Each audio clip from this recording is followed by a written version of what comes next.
When I was in middle school, a new student named Justin joined one of my classes mid-semester. He immediately caught my attention, a strange guy who seemed to appear out of nowhere. It was his first semester here for the school year.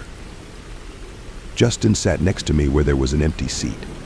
I didn't know where he came from or why he suddenly showed up at our school, but as the semester progressed, I started to chat with him a bit. We didn't find many common topics to talk about, and he seemed a bit odd to me, but we sat together in one of the classes where we had another subject in common. I asked him a couple of questions about himself, like which school he transferred from and if he recently moved to the area. He mentioned a school I'd never heard of before and said he had moved recently. But apart from that, he didn't share much about himself. We started talking a few times, and he occasionally spoke to me in another class. Overall, I didn't know him very well, but I was friendly and willing to chat. A couple of weeks after he arrived at the school, he invited me to hang out at his place. He said I could come around 7 to 8 in the evening. At first, I wasn't sure if I wanted to, but I eventually agreed, thinking it was worth meeting him outside of school at least once. After school, I went home, and in the evening, he texted me to come over. He gave me his address, and I drove to his house, which took about 10 minutes. He lived in a neighborhood that wasn't the best, but mostly consisted of small houses. I parked and texted Justin that I was there. He didn't reply right away, so I got out of the car, walked up to his door, and knocked. There was no answer for a minute. I texted him again, and he told me to come in. The door was open, so I went inside. At first, it seemed like no one was home because there was no light at all, and I didn't hear any noise indicating his parents were around. But there was a door partially open that seemed to lead to the basement. I took a few steps inside his house and started to hear a noise. It was like the sound of a TV or maybe a video game, but it was hard to distinguish because the sound was distant. As I approached the basement door, I realized the sound was coming from there. I figured Justin was playing video games in the basement since I knew he liked Call of Duty. I began to descend the stairs, and the deeper I went, the louder the noise became. However, it was completely dark in the basement, and I could hardly see anything. I didn't know where the light switches were, so I decided to just follow the sounds. As I got closer to the bottom of the stairs, suddenly someone forcefully pushed me from behind. I fell to the floor, and after I fell, I heard laughter. The person who pushed me started laughing. I looked around, but in the darkness, I couldn't make out their face. They quickly stepped away, and I got up, but then I was pushed from behind again. When I was on the floor, they started kicking my legs. I heard laughter, and I got up again, ran to the stairs, and dashed out of the house. I sprinted to my car and drove home. When I got home, I texted Justin, asking what that was about. He didn't reply, and the next day, which was Saturday, we didn't go to school, and on Monday he didn't show up for classes either. He never returned to school. I still think about what happened in that basement. I'm sure it was him who pushed me, and it angers me. I'm glad I managed to escape, but I've always wondered what was really going on down there. Every day after school, I noticed a strange man watching me from the dense woods near the parking lot. He wore mirrored sunglasses that concealed his eyes, and every time I tried to get a better look at him, he would vanish into the shadows, leaving me feeling uneasy and questioning my perception. One autumn evening, I stayed late at school for a club meeting. As I walked home alone, the sun was setting, and the lengthening shadows intensified my unease. I felt someone watching me, and a quick glance confirmed my worst fears: the man from the woods was following me. My heart raced, and I quickened my pace, wondering what he might do if he caught up. I wanted to cry out for help, but fear choked my throat. Each step toward home heightened my sense of threat. When I reached our yard, my father emerged from the house upon hearing my hurried steps. His protective instincts flared as he saw a stranger trailing his daughter. Without hesitation, he approached the man, demanding an explanation. The man nervously shook his head, apologizing, his eyes darting between my father and the woods behind him. Sensing danger, he abruptly turned and fled into the depths of the forest, leaving behind a chilling silence. Shaken, I recounted the entire ordeal to my family that evening. My father reassured me that precautions would be taken, and the next day he contacted the school administration. Despite their efforts, the man remained a mystery. I couldn't shake the feeling of being constantly watched, always nervously glancing toward the woods as I passed by, wondering if he would reappear and what his true intentions were. Weeks passed without any sign of him. My anxiety gradually subsided, but I remained cautious. However, one evening, returning home from a friend's house, I suddenly felt a familiar dread upon spotting a figure at the edge of the woods, a silhouette against the twilight, unmistakably the man in mirrored sunglasses. Frozen with fear, I dashed inside and slammed the door shut, gasping and terrified. Hearing my abrupt entrance, my father hurried to me. Looking out the window, we saw the man gazing in our direction, his expression impossible to discern behind the mirrored lenses. This time, my father wasted no time.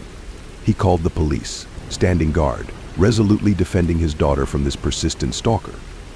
By the time the police arrived, the man had vanished again, leaving only traces in the soft earth and a lingering sense of unease.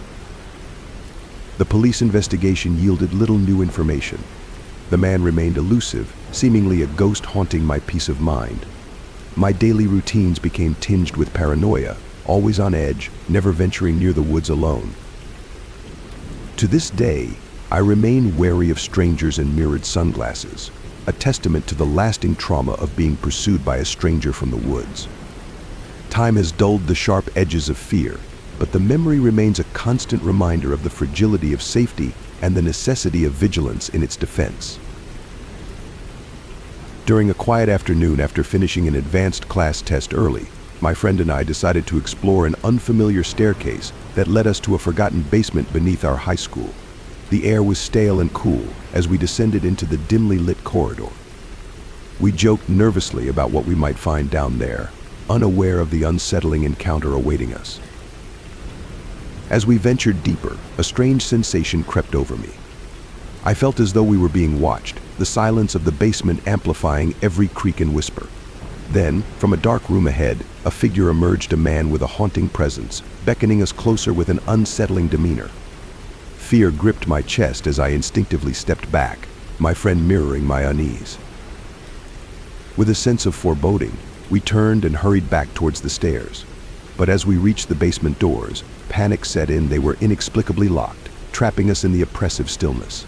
The realization that we were not alone sank in as faint echoes of footsteps reverberated from below. "You shouldn't have come down here," a chilling voice echoed through the corridor, freezing us in place. Adrenaline surged as we searched desperately for an escape route, but every path seemed to lead deeper into the labyrinthine basement.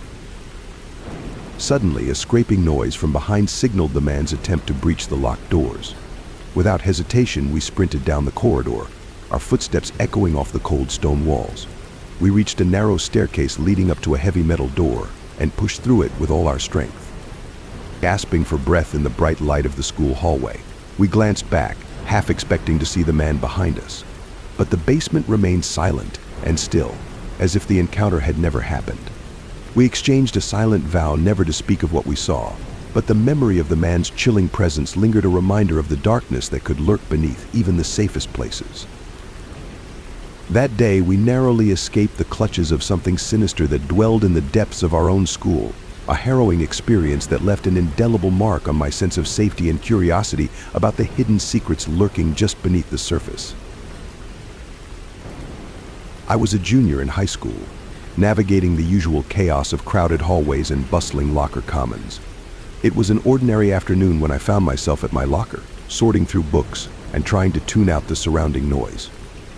That's when I noticed him, a senior I didn't recognize, standing nearby with an unsettlingly confident demeanor and a disarming smile. "Hey, Emily, want to skip class with me?" "Let's get out of here," he suggested casually, his tone laced with a persistence that made me uneasy. I politely declined, trying to brush off his approach, but instead of backing away, he seemed to linger more often at my locker in the days that followed. It was always at times when my friends weren't around, making his presence feel even more intrusive. His invitations grew more insistent with each encounter, his smiles more unnerving. I began to feel a knot of fear in my stomach whenever I saw him approaching. One day, as I hurriedly left school, hoping to avoid another encounter, I spotted his car idling nearby.